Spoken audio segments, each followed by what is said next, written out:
Está feliz aí, irmão? Que bom, né? Nós vamos seguir com o nosso estudo sobre as bases da fé cristã. Há 2 semanas nós começamos a estudar as bases da fé cristã, usando este livro como referência para o nosso estudo. Esse é o Bases da Fé Cristã, de Wayne Grudem.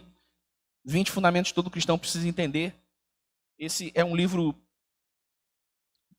bastante popular e é um livro que se pode considerar um best-seller, porque é um livro que muitas igrejas, muitas escolas bíblicas, muitos seminários usam como referência para o assunto da doutrina, para o assunto das bases da fé cristã. E é o livro que nós estamos usando aqui para falar sobre as 20 doutrinas fundamentais da fé cristã. E todo domingo, antes de falar da doutrina que nós vamos falar, eu quero enfatizar aqui, por apenas alguns minutos, a importância disso que estamos fazendo. Porque estamos estudando doutrina? Porque nós entendemos o que é doutrina. E eu comecei o nosso estudo ensinando o que é doutrina. Em muitas denominações evangélicas, entende-se doutrina de maneira equivocada, de maneira errada. Porque defende-se costumes como sendo doutrina. E não, uma coisa é uma coisa, outra coisa é outra coisa. Uma coisa é a doutrina, outra coisa é o costume. Costume é baseado na cultura e na história de determinado grupo social. A doutrina é baseada na palavra de Deus, no que está escrito.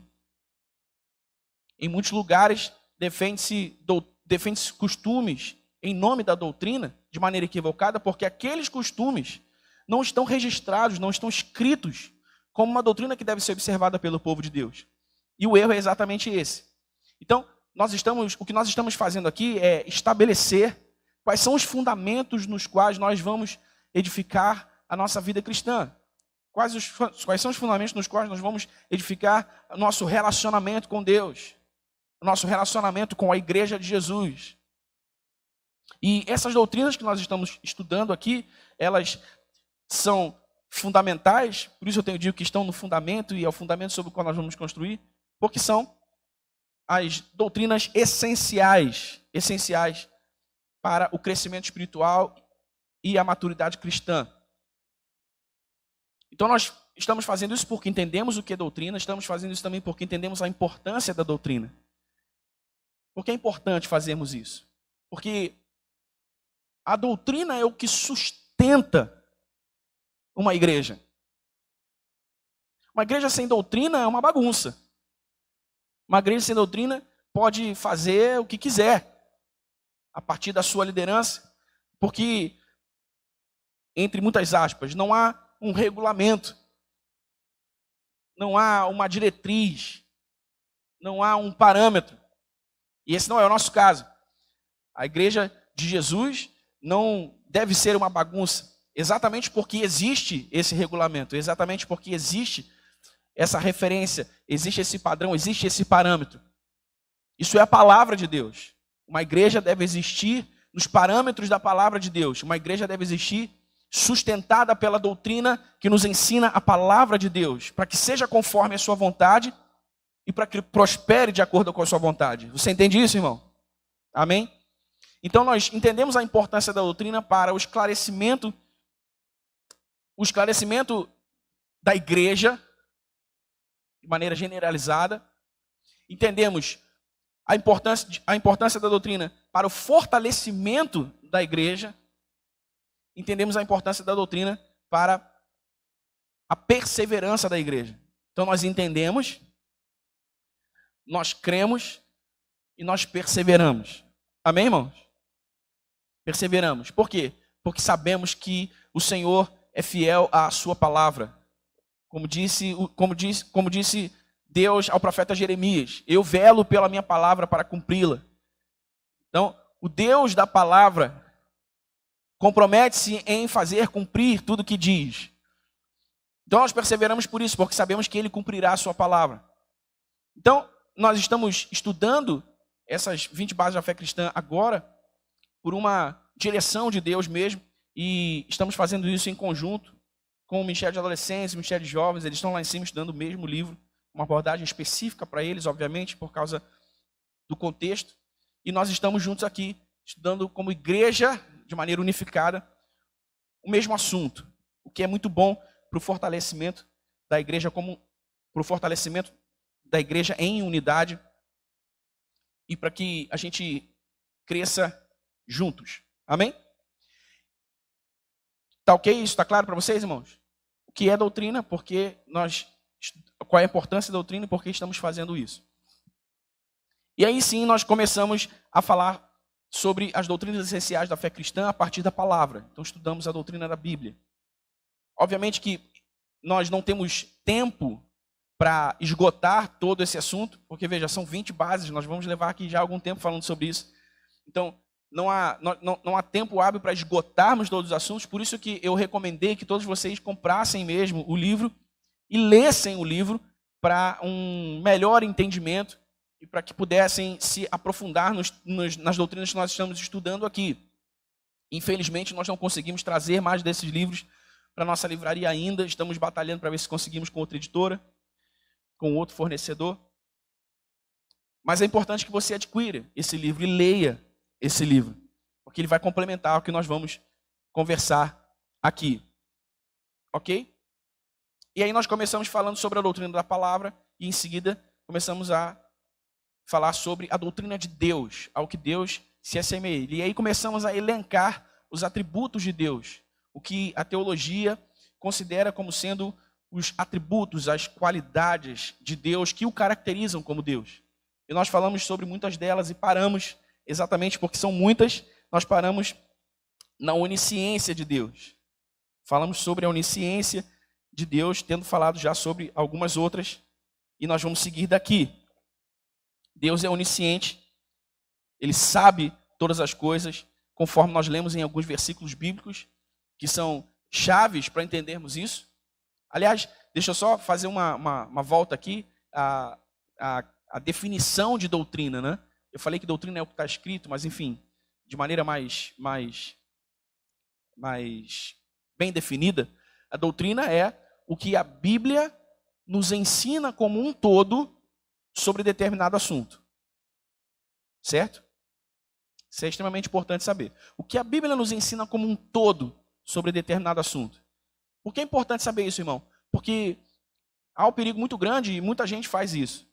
Saca um versículo da Bíblia e ensina esse versículo como uma doutrina, fora do seu contexto, fora do seu sistema de versículos que o complementam. E isso é errado. Por quê? Porque uma doutrina só se torna uma doutrina depois de compilado e analisado tudo o que a Bíblia diz como um todo sobre aquele determinado assunto. Tanto no Antigo Testamento quanto no Novo Testamento. Certo? Então, todas as doutrinas que a gente está vendo aqui, estamos vendo e veremos, elas estão baseadas no que a Bíblia diz como um todo sobre cada uma delas. Tanto no Antigo Testamento quanto no Novo Testamento. Por isso que o estudo da doutrina se faz com uma análise muito paciente da palavra de Deus. Porque é necessário que se percorra mesmo por muitos versículos para encontrar esses padrões. Os padrões que podem caracterizar uma doutrina. Então isso é muito importante. Estamos falando aqui sobre o que Deus diz na sua palavra sobre si mesmo. Desde o Antigo Testamento ao Novo Testamento, nós lemos em muitos lugares, nós reconhecemos esses atributos de Deus em muitos lugares. Por quê? De novo, estamos vendo aqui, a Bíblia diz como um todo sobre quem Deus é e sobre os seus atributos. E terminamos na semana passada falando sobre a onisciência de Deus. Deus sabe todas as coisas. Próximo atributo de Deus que a gente está vendo aqui é vai ver aqui agora é a sabedoria de Deus. Deus é sábio. Quem aqui não esteve com a gente nas últimas 2 semanas? Ok. Estão lá no YouTube as 2 mensagens que nós já ministramos, as 2 aulas que nós já ministramos sobre a doutrina da palavra, da Bíblia e a doutrina de Deus. Então, corre lá no nosso canal quando você puder e assista essas 2 mensagens para que você siga caminhando daqui para frente juntamente conosco. Deus é sábio. Escute, Deus sempre escolhe os melhores objetivos possíveis e os melhores meios possíveis para alcançar esses objetivos, porque Ele é sábio. Você crê nisso, meu irmão? Glória a Deus porque você crê nisso. Agora é importante crer nisso, porque a palavra de Deus diz isso. Não porque o senso comum diz que Deus é sábio, não porque há essa percepção subjetiva no nosso coração de que Deus é sábio, não, mas porque a palavra de Deus diz que Ele é sábio. Abra sua Bíblia comigo em Romanos capítulo 16. Epístola de Paulo aos Romanos.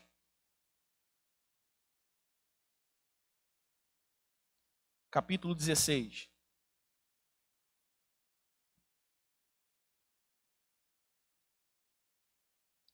Capítulo 16, versículo 27. Não, perdão. Isso mesmo. Eu estou no livro errado.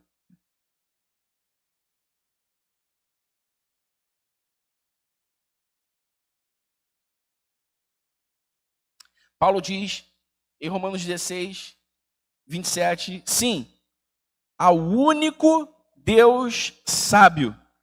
Repita comigo, único Deus sábio. Aleluia. Ao único Deus sábio seja dada a glória para todos sempre, por meio de Jesus Cristo. Amém. Ao único Deus sábio. Outras versões dizem que a sabedoria de Deus é profunda. Há também, você não precisa abrir, Jó, capítulo 9, versículo 4, diz que a Deus pertencem o conselho e o entendimento. Perdão, em Jó, capítulo 9, versículo 4, nós lemos que a sabedoria de Deus é profunda, e em Jó, capítulo 12, versículo 13, nós lemos que a Ele pertencem o conselho e o entendimento. Deus é a fonte de toda a sabedoria, Deus é a fonte de toda a sabedoria que se pode perceber entre os homens. Porque ainda de maneira limitada, a gente vai falar isso daqui a pouquinho, mas porque ainda de maneira limitada a sua sabedoria foi compartilhada conosco. Você conhecemos muita gente que julgamos serem sábias, sim ou não? Não é? Aquela pessoa é muito sábia. Fulano é muito sábio, Beltrano é muito sábio. Por quê? Porque fomos criados à imagem e semelhança de Deus.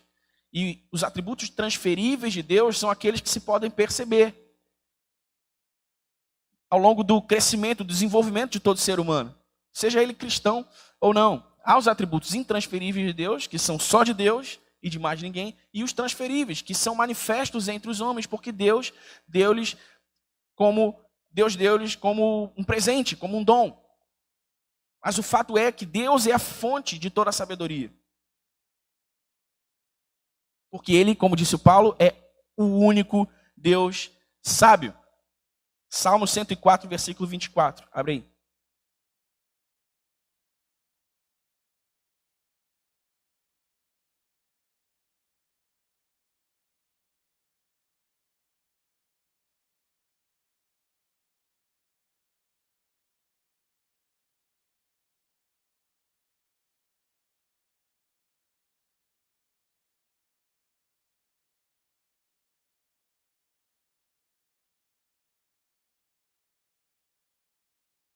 Chegou lá, Salmos 104, versículo 24. Diz assim, olha. Quantas são as tuas obras, Senhor? Fizeste todas elas com sabedoria. Quantas são as tuas obras, Senhor? Fizeste todas elas com sabedoria. Ao longo de toda a Bíblia, nós reconhecemos a sabedoria de Deus. Em Romanos 8, 28, Paulo diz que Deus age em todas as coisas para o bem daqueles que amam a Deus. Você já percebeu, irmão? Certamente você já passou por isso. Eu já passei por isso. Por eventos complexos, eventos complicados, em que era imperceptível, a uma primeira vista, a presença e a ação de Deus. Você já passou por eventos em que você se perguntou, caramba, onde é que está Deus? Será que Deus não está vendo isso? Será que Deus não está percebendo isso? Você já passou por isso, irmão? Não é? E quantos de nós, ao fim desses eventos, ou mesmo surpreendentemente, no meio do furacão desses eventos, percebemos uma ação soberana e poderosa do Senhor mudando todo o jogo? Já aconteceu com você? Amém? Esse tipo de coisa que a gente não consegue explicar, esse tipo de coisa que a gente até nem consegue entender, isso é a manifestação da sabedoria de Deus. Porque Deus age por meio de todas as coisas, para o bem daqueles que amam a Deus. Agora preste atenção, por meio de todas as coisas. Diga comigo, todas. Todas as coisas. Todas as coisas são todas as coisas. Todas as coisas são as coisas ruins. Todas as coisas são as coisas boas. Todas as coisas são as coisas desagradáveis. Todas as coisas são as coisas agradáveis. Em todas as coisas, ou por meio de todas as coisas, Deus é capaz de manifestar a sua sabedoria para o bem daqueles que o amam. Amém? Então, meu irmão, sempre que você estiver vivendo um evento complexo, um evento complicado, não se pergunte onde está Deus e se Deus está vendo ou não o que você está passando. Mas pergunte, Deus, quando é que o Senhor vai manifestar a sua sabedoria? Porque eu sei que o Senhor está aqui. O Senhor age por meio de todas as coisas para o bem daqueles que o amam. Eu creio, Senhor, eu creio na tua pessoa. Eu creio na tua sabedoria. E eu permaneço firme no Senhor, porque eu sei que cedo ou tarde o Senhor há de manifestar a sua sabedoria. E eu saberei e entenderei então por que tudo isso está acontecendo, para que tudo isso está acontecendo. Às vezes até a gente nem entende mesmo. E não é para entender. O que não é para entender, não é para entender. Deuteronômio 29 diz que as coisas ocultas pertencem a Deus. Mas as reveladas pertencem a nós, aos nossos filhos e aos filhos dos nossos filhos. Então aquilo que Deus quer que saibamos, saberemos. Aquilo que Deus não quer que saibamos, não saberemos. Aquilo que Deus quer que entendamos, entenderemos. Aquilo que Deus não quer que entendamos, nós não entenderemos. Contudo, Ele continua sendo Deus. Amém? Ele é sábio. Ele age por meio de todas as coisas para o bem daqueles que o amam. Em Tiago capítulo 1, versículo 5, nós vemos que a sabedoria que vem de Deus, ela é a qualidade de caráter encontrada em viver do jeito que agrada a Deus. Aliás, essa é uma passagem incrível. Abra sua Bíblia lá em Tiago capítulo 1. Eu gosto muito da epístola de Tiago. Ela é extremamente prática e ela fala de questões tão presentes no nosso cotidiano. Tiago capítulo 1.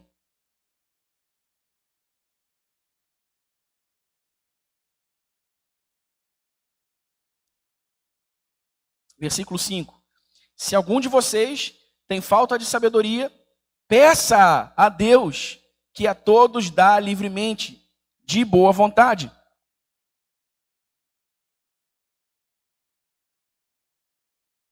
E lhe será concedida. De novo, se algum de vocês tem falta de sabedoria, peça a Deus, que a todos dá livremente, de boa vontade, e lhe será concedida. Exatamente porque Deus é sábio, Ele é a fonte de toda a sabedoria, Ele pode repartir sua sabedoria com aqueles que lhe pedem. Aliás, eu acho que essa é uma das orações mais importantes que nós podemos orar ao Senhor. Senhor, faça-nos homens e mulheres sábios para o Senhor. Sábios. A sabedoria é diferente da inteligência, irmão. A inteligência é a capacidade de conhecer. A sabedoria é a capacidade de aprender com aquilo que se conhece, a partir da prática, da experiência, do exercício. Só práticas, a experiência e o exercício produzem um coração sábio. Então alguém pode saber muitas coisas sobre determinada coisa, sobre determinado assunto, mas não necessariamente ter sabedoria sobre aquele assunto, não é? Eu me lembro de um amigo meu que colocou na cabeça dele, há muitos anos atrás isso, a gente era bem mais jovem. Ele colocou na cabeça dele que ele seria mergulhador profissional. Irmãos, ele fez todos os cursos de mergulho que você pode imaginar. Eu acho que naquela época eram todos os cursos de mergulho que existiam. Ele fez um atrás do outro, um atrás do outro, um atrás do outro, um atrás do outro, um atrás do outro. No currículo, aquele cara era absolutamente qualificado e muito mais qualificado do que pessoas com muito mais tempo no mercado, atuando no mercado. E eu me lembro que ele não conseguia emprego em lugar nenhum. Ele ia a todas as plataformas, ele ia a todos os lugares que necessitavam desse tipo de profissional e ele entregava o currículo dele e todas as pessoas diziam para ele assim, cara, seu currículo é maravilhoso, maravilhoso, mas aqui a gente dá prioridade para quem tem experiência. Não é o problema de muita gente no mercado? Tem experiência no ramo? Não. Você sabe tudo sobre aquele negócio, você estudou tudo sobre aquele negócio, mas você não tem experiência. Por quê? Porque só a experiência produz sabedoria. E em muitos lugares, né, o que se valoriza é a sabedoria e não necessariamente o conhecimento. Então, essa é uma das orações mais importantes que a gente pode fazer. Senhor, dá-nos um coração sábio. E olha, Tiago está dizendo aqui que todos aqueles que têm falta de sabedoria podem pedir a Deus que a todos dá livremente. Você só não é mais sábio porque você não pediu mais sabedoria a Deus. Você entende isso, irmão? Está escrito a todos dá livremente. A palavra de Deus é a verdade? Sim ou não? Sim, ela é a verdade. Ela não mente. Então ela está dizendo que Deus dá sabedoria para quem pede. Então você deve pedir sabedoria. E eu digo que essa é uma das orações mais importantes que a gente pode fazer, porque sabedoria é a virtude que nós mais necessitamos na vida. Para fazer escolhas e tomar decisões. Não é? Vez sim, outra também, nós estamos tendo que fazer escolhas e tomar decisões. A vida é assim. Essa é a dinâmica da vida, fazer escolhas e tomar decisões. Então, para fazermos escolhas e tomarmos decisões de acordo com a vontade de Deus, precisamos da sua sabedoria. No casamento, nas finanças, no trabalho, na carreira. Não é? Precisamos de sabedoria. Então, ore a Deus pedindo sabedoria, porque Ele é sábio. É um dos seus atributos, é uma das suas qualidades. Ele reparte, Ele compartilha a sua sabedoria com os seus. Salmo 19. Salmos 19, abre lá. Então perceba que ao estudar a doutrina, a gente vai passeando pela Bíblia. Vai para o Novo Testamento, vai para o Velho Testamento. Por quê? Porque é assim que se estuda a doutrina. Compreendendo o que a Bíblia diz como um todo sobre determinado assunto. Salmo capítulo 19.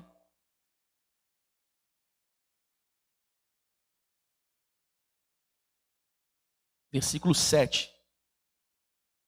Salmo 19, versículo 7. A lei do Senhor é perfeita e revigora a alma. Os testemunhos do Senhor são dignos de confiança e tornam sábios os inexperientes. Aleluia. Aleluia. Não há outra fonte de sabedoria melhor e mais poderosa do que a palavra de Deus, do que a lei do Senhor, do que os testemunhos do Senhor. Porque elas nos fazem sábios, porque Deus é sábio. Agora, como eu disse, mesmo assim, nós nunca participaremos completamente da sabedoria de Deus. Por duas razões. Primeiro, porque somos criaturas finitas, criados por um Deus infinito. Ou seja, a nossa capacidade de compreender Deus, ela tem um teto. É o teto do seu próprio desejo de se revelar a nós. E segundo, porque não haveria espaço na nossa mente finita para a sabedoria de Deus, porque em Romanos capítulo 11, você não precisa abrir, Romanos capítulo 11, versículo 33, a Bíblia diz: ó profundidade da riqueza e do conhecimento de Deus, quão insondáveis são os seus juízos e inescrutáveis os seus caminhos. Somos criaturas finitas, criadas por um Deus infinito. Nosso teto do conhecimento de Deus é o teto da sua própria revelação a nós. E segundo, nós jamais teríamos completamente a sabedoria de Deus, porque a palavra de Deus diz isso. Por fim, abre aí Provérbios capítulo 3.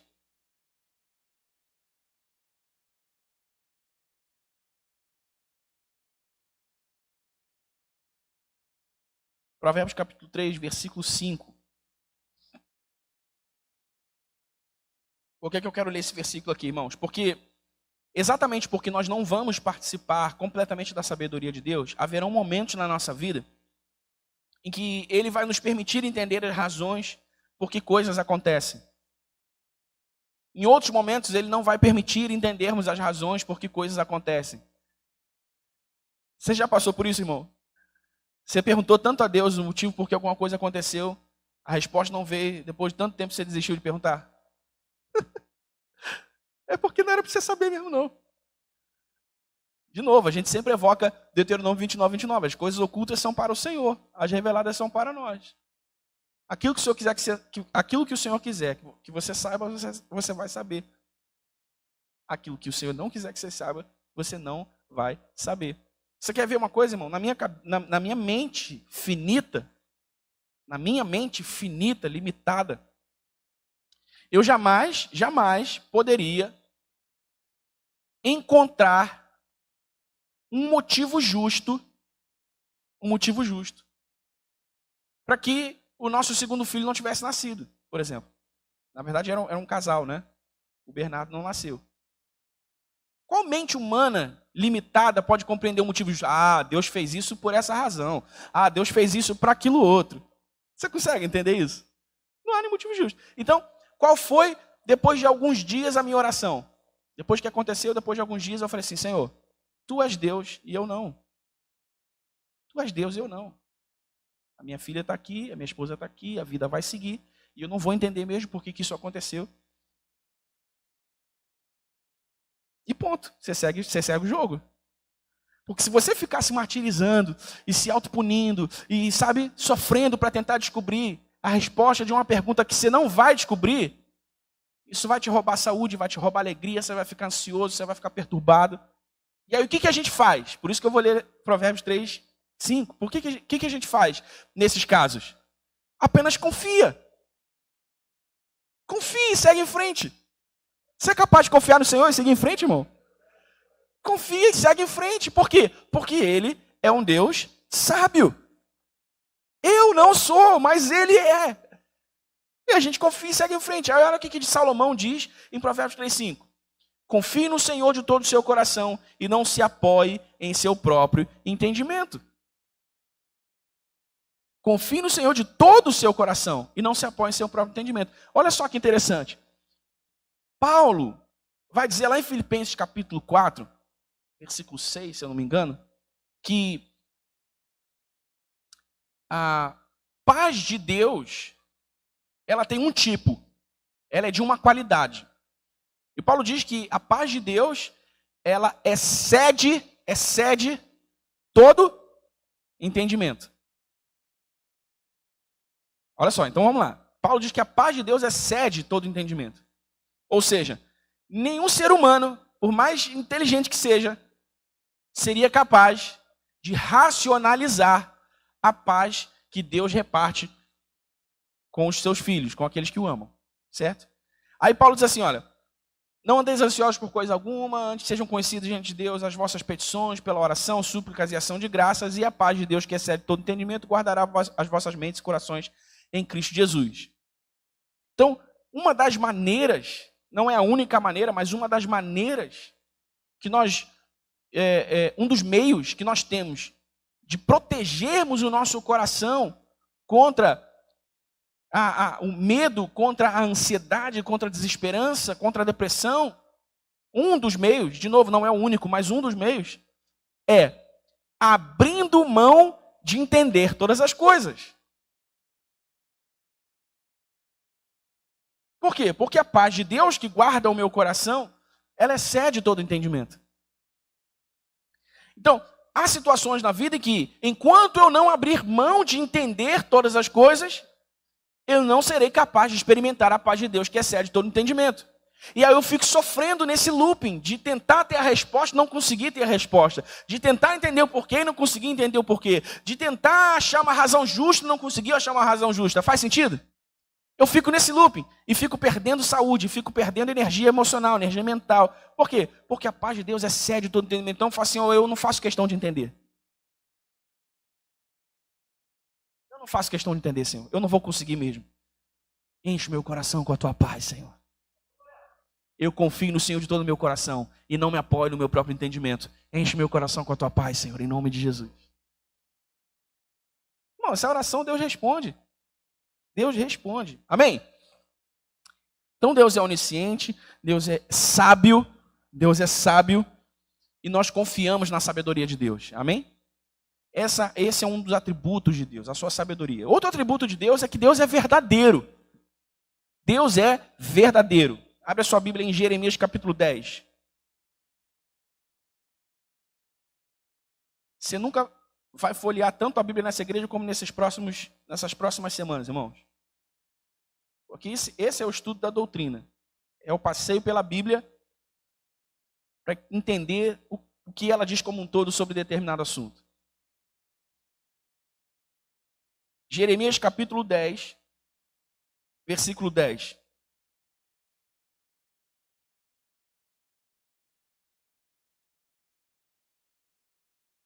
Achou? Chegou lá? Diga amém.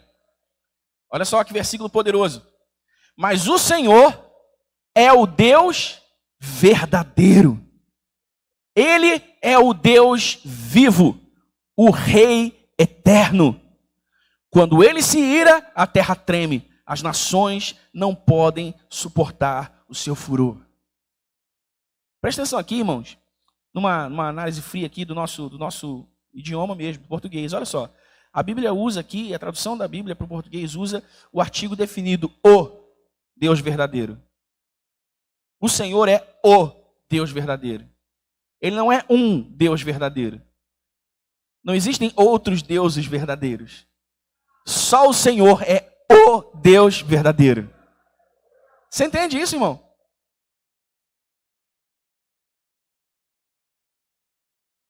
De novo, ele é o Deus vivo. Ele é o Rei eterno. Ele é fonte de toda a verdade. Por isso Jesus disse, eu sou o caminho, eu sou a verdade. A próxima doutrina que a gente vai estudar é a doutrina da Trindade. E a gente vai entender isso, né? Jesus é Deus, o Espírito Santo é Deus. Então Jesus disse, eu sou a verdade. Por quê? Porque Deus é o único Deus verdadeiro. De novo, Jesus usa o artigo definido de novo, a verdade. Jesus não diz eu sou uma verdade possível, eu sou um caminho possível. Sabe? Aquela história de todos os caminhos levam a Deus. Aliás, essa é a maior bobagem religiosa que já foi dita em todo o universo. Porque todos os caminhos levam a Deus. Mas o Deus verdadeiro, ele estabeleceu o caminho. Não para que chegássemos a ele. Por quê? Porque ele mesmo veio até nós. Os outros deuses possíveis não fizeram isso, nenhum deles. Mas Deus fez através de Jesus. Porque a lei veio por intermédio de João Batista. Em João capítulo 1 diz, mas a graça veio por meio de Jesus Cristo. O verbo que se fez carne. Ele veio. Então não é um caminho que me leva para Deus e eu me esforço para chegar por esse caminho até Deus. Não. Ele veio e fez o caminho para me levar com ele, através do Espírito Santo, pelo mesmo caminho até Deus.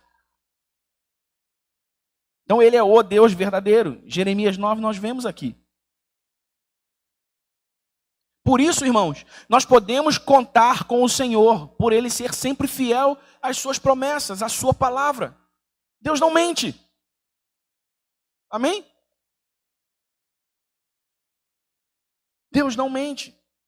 Deus não é filho, essa você conhece de cor, né? Deus não é filho do homem nem filho do homem para. O que ele diz está dito. De novo, através de Jeremias ele diz, eu velo pela minha palavra para cumpri-la. Seja Deus verdadeiro e todo homem mentiroso. Deus é verdadeiro, amém, irmão? Amém? No nosso relacionamento com Deus, no fundamento da doutrina de Deus, precisa estar claro para nós que ele é verdadeiro. Porque enquanto a gente não crê na verdade de Deus como a verdade absoluta, nós não podemos experimentá-lo absolutamente. Enquanto nós não crermos plenamente na verdade de Deus, abrindo mão daquilo que a gente não consegue entender, abrindo mão daquilo que a gente não consegue explicar, abrindo mão das complicações que atrapalham o nosso relacionamento com Deus, enquanto a gente não abrir mão disso, enquanto a gente não tomar por verdadeiro o Deus a quem nós servimos, plenamente, nós nunca poderemos nos relacionar com Ele plenamente. E a vontade de Deus é que nos relacionemos com Ele plenamente. Você pode crer nisso? Amém? Então creia que Deus é verdadeiro. Outro atributo de Deus é que Deus é bom. Aleluia, Deus é bom. Lucas capítulo 18, abre.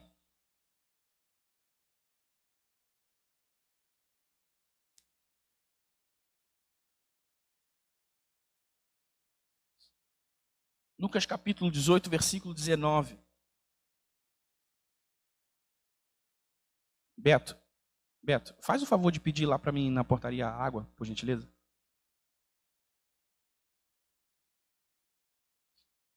Lucas 18, 19. Aliás, vamos ler o 18 também, olha. Certo homem importante lhe perguntou a Jesus, tá? Bom mestre, que farei para herdar a vida eterna? Versículo 19. Por que você me chama de bom? Respondeu Jesus.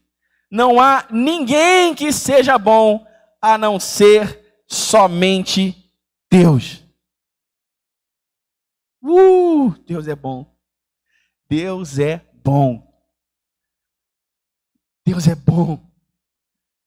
Tem aquela música, sei nem de quem é, sei que se cantou muito, né?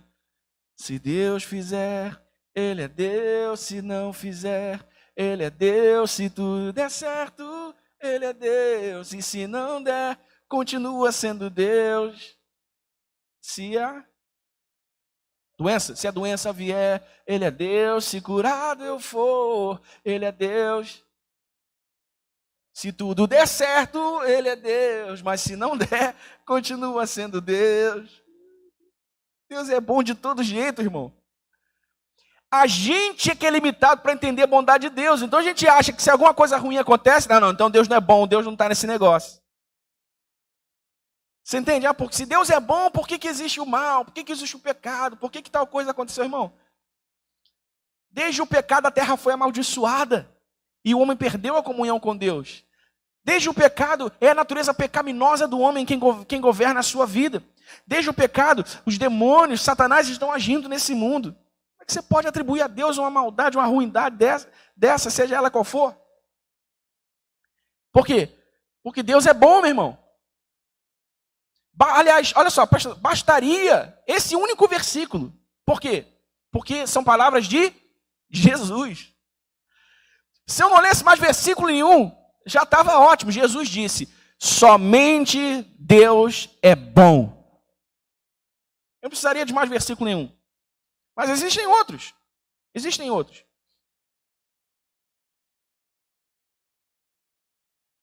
Porque a bondade de Deus e a aprovação da sua bondade são vistas na própria criação. Em Gênesis 1:31, nós lemos, e Deus viu que tudo que havia feito era bom.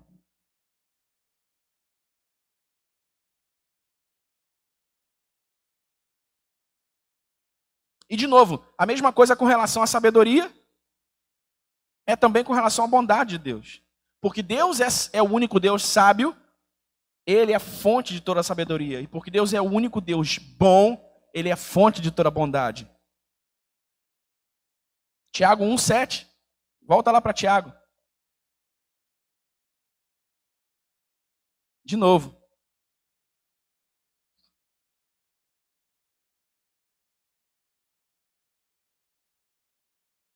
O 7, obviamente, completa o 6, né?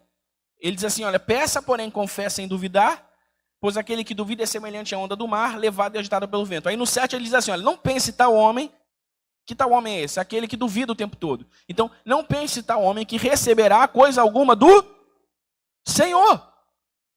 Vem do Senhor a sua sabedoria, vem do Senhor a sua bondade, toda a expressão de bondade que se pode ver nesse mundo, na vida dos homens criados à imagem e semelhança de Deus, vem de Deus, porque Ele é o único Deus bom.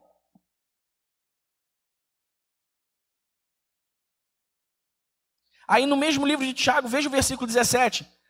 Toda boa dádiva e todo dom perfeito vem do alto, descendo do Pai das luzes, que não muda como sombras inconstantes.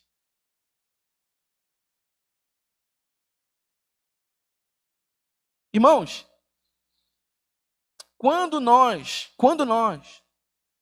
entendermos, presta atenção no que eu vou dizer, porque isso aqui é muito importante, isso pode representar uma virada de chave na sua mente, na minha mente. Quando nós entendermos que o Evangelho de Jesus Cristo, que é o ápice do plano redentivo de Deus, o ápice não, que é o centro do plano redentivo de Deus, Quando nós entendemos que o Evangelho não é sobre nós, mas sobre a revelação de Deus e do seu coração, do seu amor, tudo passa a fazer sentido. Porque quando é que nós duvidamos da bondade de Deus? Quando alguma coisa ruim nos acontece. Quando alguma coisa fora da curva nos acontece. Quando a minha expectativa é frustrada. Quando o meu sonho não acontece. Quando o meu objetivo não é conquistado. Ah, será que Deus é bom? Eu estou colocando a bondade de Deus em xeque porque eu não vivi isso ou aquilo, porque eu não tive isso ou aquilo. Você está vendo? O centro do Evangelho não somos nós, irmãos. O Evangelho não gira em torno do nosso umbigo. O Evangelho é a revelação de Deus. De maneira que se nós conhecermos o Deus do Evangelho, o nosso coração então pode se alegrar. Por conectar-se ao propósito da sua existência, que é glorificar a esse próprio Deus. A Bíblia diz que nós fomos criados para o louvor da glória do seu nome. Então quando eu entendo quem Ele é e o propósito da minha existência, irmão, aí está tudo certo. Aí não tem coisa boa, certa ou errada, coisa ruim, certa ou errada, que me tire do caminho. Que me tire do caminho, porque Ele é bom. Ah, Daniel, mas tem aquilo. Ele é bom. Ah, Daniel, mas aquilo. Ele é bom. Ah, mas aquilo outro. Ele é bom. Por quê? Porque a sua palavra diz.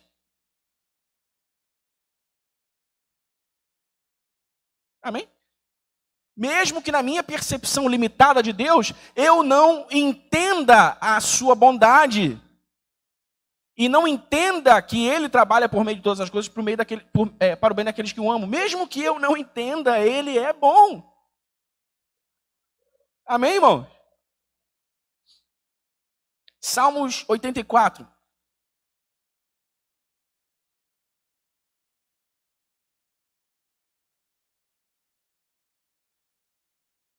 Obrigado, Beto. Nem te agradeci aqui pela água. Obrigado.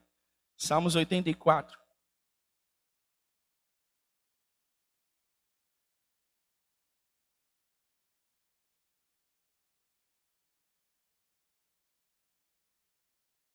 (84, 11). O Senhor Deus é sol e escudo. O Senhor concede favor e honra. Não recusa nenhum bem aos que vivem com integridade. Não recusa nenhum bem. E Jesus mesmo confirma isso. Que o salmista diz, e não precisa abrir em Mateus 7,11. Jesus diz que Deus dará coisas boas a todos aqueles que lhe pedirem. Você duvida disso, irmão? Agora, é muito importante que a gente entenda isso, né? Pô, Daniel, então se Deus está dizendo, se a Bíblia está dizendo que Ele não nega bem alguns que andam corretamente, e Jesus está dizendo que Ele dará coisas boas àqueles que lhe pedirem, por que as coisas boas que eu peço para Deus Ele não me deu ainda? Ah, boa pergunta. Por quê? Porque Deus também é Pai. E todo pai sempre sabe o que é melhor para o seu filho. Então presta atenção. Da mesmíssima maneira, obviamente, no contexto da ilustração, no contexto dessa ilustração, porque é só uma ilustração, quando eu digo da mesmíssima maneira, né? Mas da mesma maneira que eu não dou uma nota de R$100 para minha filha de 2 anos e meio, que vai rasgar essa nota, vai embolar, vai botar, esconder dentro de algum brinquedo. Da mesma forma que eu não dou R$100 para uma criança de 2 anos, 3 anos, 4 anos, porque ela não entende o valor daquilo e não entende o que se faz com aquilo, Deus também não nos dá certas coisas no tempo presente em que nós estamos pedindo. Por quê? Porque ainda não há maturidade suficiente para entender o valor e o que se faz com aquilo. Então não é que Deus não é bom. Ah, mas Ele não me deu. Não, calma aí. Ele é bom, mas Ele também é seu pai. Você entende? Qual bom pai que nunca disse não? Qual o bom pai, aliás, o escritor aos Hebreus diz isso, né? Qual o bom pai que nunca disciplina os seus filhos? Porque O pai disciplina o filho que ama, diz a palavra de Deus. Mas a disciplina nem é o contexto aqui, é o mesmo, é o contexto mesmo de receber coisas de Deus. Então tem coisas de Deus, tem coisas que você pede a Deus, que Deus não vai te dar porque Ele não é bom. Ele não vai te dar por enquanto, porque você não está pronto para isso que você está pedindo. Ah, mas como eu não estou pronto? Eu estou pronto, eu preciso disso agora. Não, você precisa é uma coisa. Está pronto para o que você quer é outra. E Deus não se move pelas nossas necessidades. Ah, eu necessito disso, Senhor. Ah, eu preciso disso, Senhor. Ah, então tá, meu filho. Então, não, Deus não se move pelas nossas necessidades. Deus se move pelo seu propósito. Amém? Então, de acordo com o seu propósito e a sua perfeita providência, de acordo com a sua perfeita sabedoria, Ele vai fazer ou deixar de fazer na sua vida aquilo que você está pedindo ou não. Amém? De novo, quando a gente entende que o Evangelho é sobre Deus, e quando a gente entende na nossa mente limitada essa grandeza de Deus, irmãos, aí, meu irmão, aí eu descanso. Aí eu descanso. Aí a vida cristã deixa de ser esse eterno perde-ganha, deixa de ser esse supermercado onde eu vou lá fazer as minhas compras, pedir minhas coisas a Deus. Deixa de ser, sabe, utilitário. Tem gente que está no Evangelho nessa relação utilitária mesmo com Deus, sabe? Deus me dá as coisas que eu preciso, Deus faz o que eu preciso. Porque eu sou crente, afinal de contas. Aí a vida cristã deixa de ter essa natureza e encontra o seu lugar correto, o seu lugar verdadeiro. Somos criaturas do nosso Criador eterno. E lhe devemos adoração e louvor, porque Ele simplesmente nos deu o dom de viver. Amém? Nos deu o dom da vida. E da vida para a glória do seu nome. É tudo sobre Ele. Quando eu entendo que é tudo sobre Ele e eu vivo a minha vida com base nisso, irmão, aí está tudo certo, está tudo maravilhoso. Como diz, eu sempre cito ele aqui, né? Eu já falei isso para ele. Como diz aquele meu amigo lá, está sempre 12/8, a pressão não altera nunca. Como é que está? Está tudo tranquilo. E aí, como é que está? Está tudo 12/8, nada mudou. Deus continua sendo bom. Amém?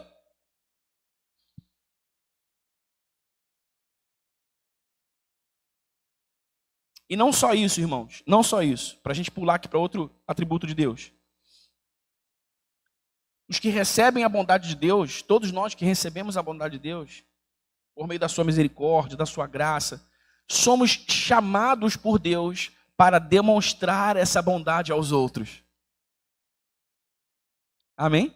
É assim que Deus manifesta a sua bondade aos homens, por meio daqueles que dela provaram, que a ela compreenderam e agora podem então reparti-la. Gálatas 6, abre aí. Gálatas 6:10.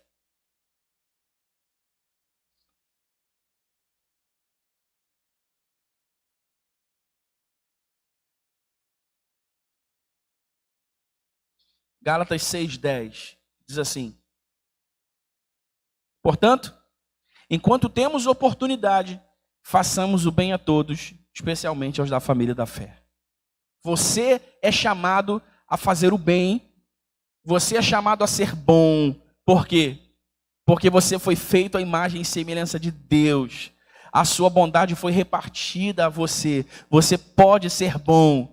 Não, obviamente, nos limites extremos em que Deus pode ser bom, mas você pode ser bom. E você é chamado a ser bom e a fazer o bem. Porque é assim que Deus é manifesto. É assim que Deus é visto.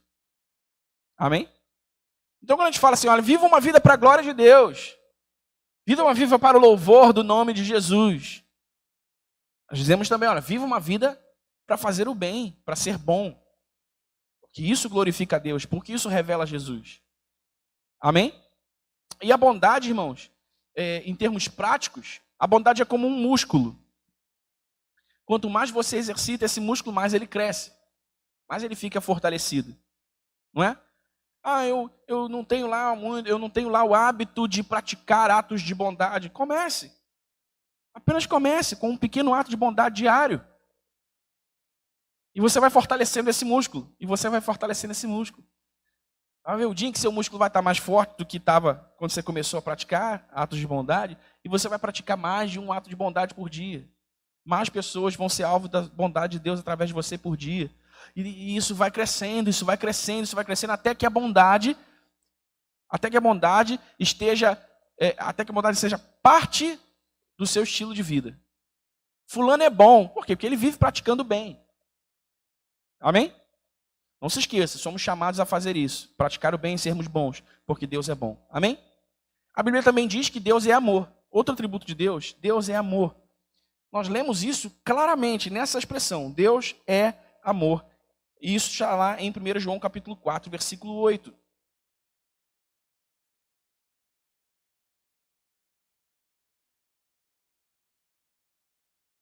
João 17, abre aí, João 17, 24.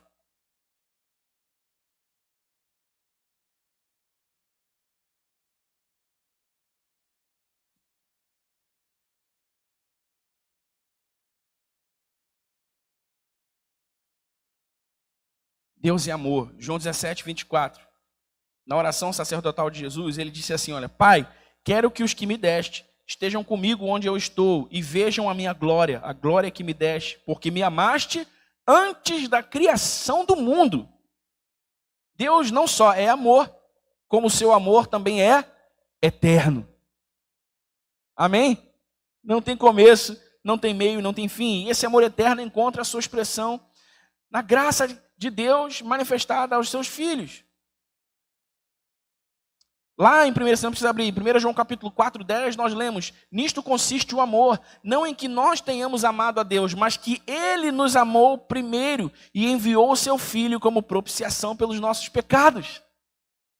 Nisto consiste o amor, que Ele nos amou primeiro. Ele nos amou primeiro. Você consegue botar a sua caraminhola para pensar assim, irmão, olha, antes mesmo de eu existir, Deus já me amava. No ventre da minha mãe, Deus me amava. Quando eu era um bebezinho, Deus me amava. E quando eu era uma criancinha, Deus me amava. Mesmo quando eu era um adolescente, um jovem, vivi no pecado, Deus me amava. Eu era um adulto e minha família estava quebrada, Deus me amava. Até um dia em que eu percebi esse amor. Até um dia que o Evangelho de Jesus abriu os meus olhos e eu vi esse amor. E a minha vida começou a ser transformada por causa desse amor. Transformada por causa desse amor. É eterno, o amor de Deus é eterno. Em Romanos 5,8, Paulo diz, Deus demonstra o seu amor por nós. Cristo morreu em nosso favor quando ainda éramos pecadores. Então, porque Deus nos amou e Ele nos amará por toda a eternidade, nós estamos capacitados a dar esse amor livremente aos outros. Assim como somos convocados, chamados para manifestar a bondade de Deus, sendo bons e fazendo bem, nós também somos chamados a manifestar o amor de Deus, amando aos outros, dando livremente o amor de Deus que Ele repartiu conosco. E como nós sabemos disso nas palavras de Jesus, isso está lá em Mateus 22, do 37 ao 39. Ame o Senhor, o seu Deus, de todo o seu coração, de toda a sua alma, de todo o seu entendimento. Ame o seu próximo como a si mesmo. Amém? Ame o seu próximo como a si mesmo. Deus é amor e somos chamados a convocar o seu amor. O seu amor é eterno. Ele nos amou quando ainda éramos pecadores e nos amou mesmo antes da fundação do mundo. Você pode dar glória a Deus, irmão? Aleluia. Deus é santo. Deus é santo. Outro atributo de Deus. O Senhor, o nosso Deus, é santo. Isso está escrito em Salmo 99, 9. Não precisa abrir, não. Salmo 99, 9. Está escrito desse jeito. O Senhor, o nosso Deus, é santo. Significa que Ele é separado do pecado. Completamente separado do pecado. João diz que em Deus não há trevas. Ele é santo. Santo, puro, perfeito. Levítico 19. Abra sua Bíblia. Em Levítico 19. Depois de Êxodo, lá no comecinho da Bíblia. Em Levítico 19.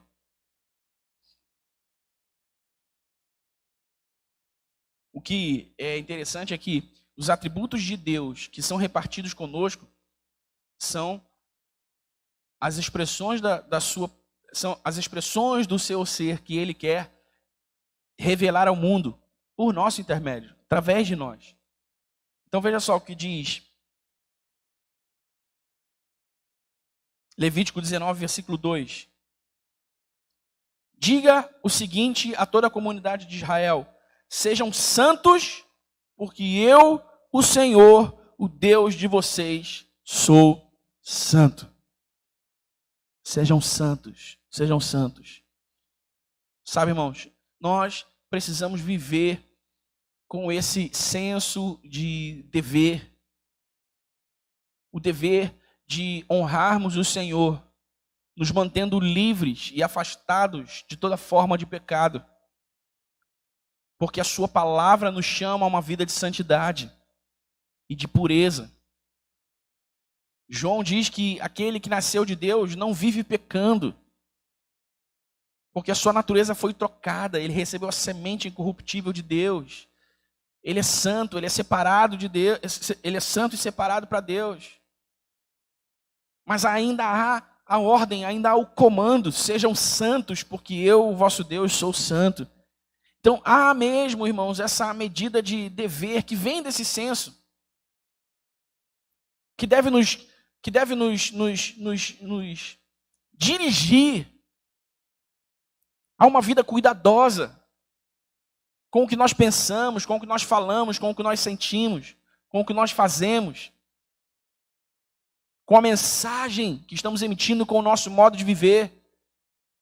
Sabe? Onde vamos, com quem estamos, em que ambiente estamos, fazendo o quê? Tudo isso importa. Tudo isso importa.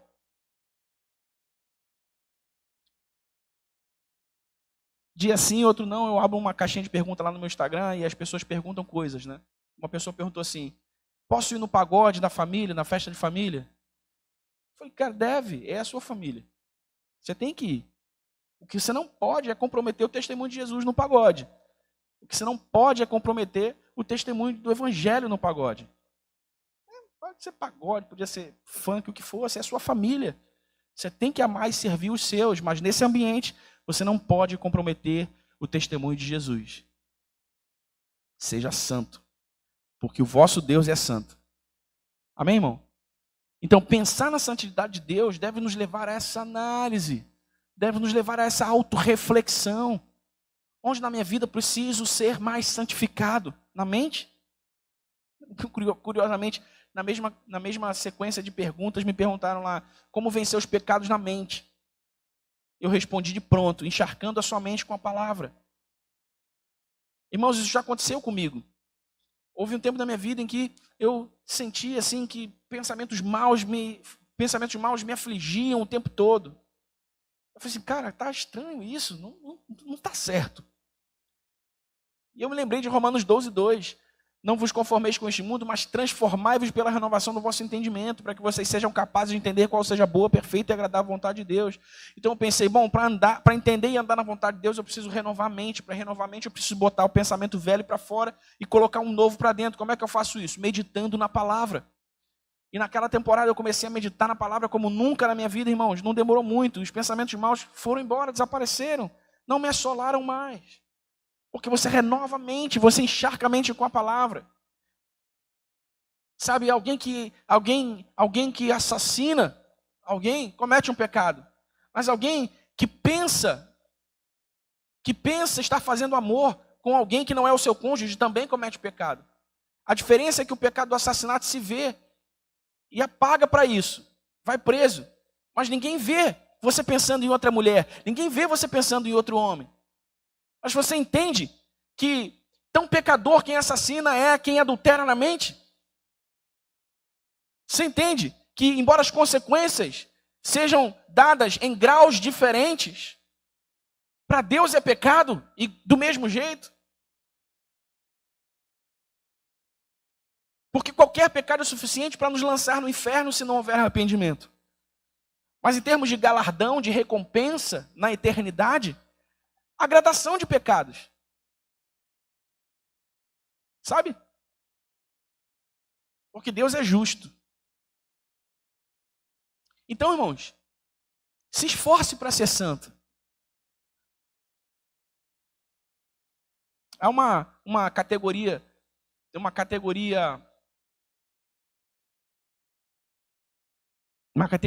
de teologia muito difundida ultimamente, que é chamada de hipergraça. A hipergraça, em suma, diz assim: você está salvo, uma vez salvo, salvo para sempre, você pode fazer o que você quiser com sua vida. E há um monte de pecados sendo ignorados a partir desse entendimento errado do Evangelho. E esse entendimento errado do Evangelho leva as pessoas a entenderem que não há esforço a ser feito. Graça é favor imerecido, ninguém merece. Não há mérito nisso, então não há esforço a ser feito. Não.